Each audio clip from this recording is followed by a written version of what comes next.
Kublai step EP waro ki prolog ki wasnyao suk o up ki kubor hau new channel ki kubor ki wakwa open snyao chapi nege step wa da yo o omicron wopsia hapo ka jela megalia yong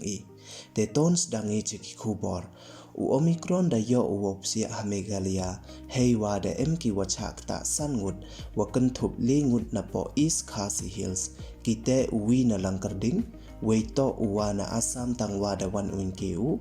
uwi na Happy Valley, wei uwi wanto na lai umkra Shillong.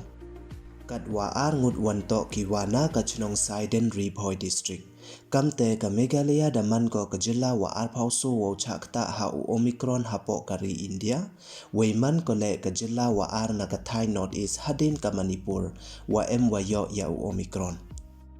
Hawakam te ki de ki jilla wa ki Union Territories ki wampu uchakta hau Omicron hado kate, wei kat wantali ki. Te yo tip iya ki te ki jilla wa ki Union Territories, ton ap iya gani ka kubor hado wakut. Te yo krum de yupen slim, ton sedang no ki kubor chi sendon. Dangsa sakam wakat artali don hi ki jilla wa ki Union Territories ki wampu uchakta hau Omicron COVID-19 variant case hado kate katkam ki Ukraine wa eda ka center hado ne kasngi. Kite ki khat artali ki jilla wa ki Union Territories kan thup ki ya ka Arunachal Pradesh, Assam, Bihar, Chhattisgarh, Jharkhand, Mizoram, Nagaland, Sikkim, Tripura, Dadra and Nagar and Haveli and Daman and Dayu, Lakshadweep, wa Puducherry.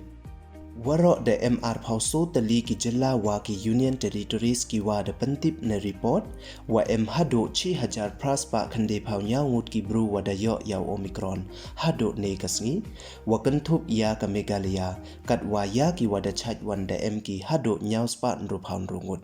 te du kini don hi ki khubor ki wa kwa open snyao chapi ne ga step yi khubor da poich wa kut Kublai ya phi waro snyao ba hamdam ya subscribe your new channel khnang wa yo pten cho cho phi yo yi khubor wa thamme he kten panar Kublai chipon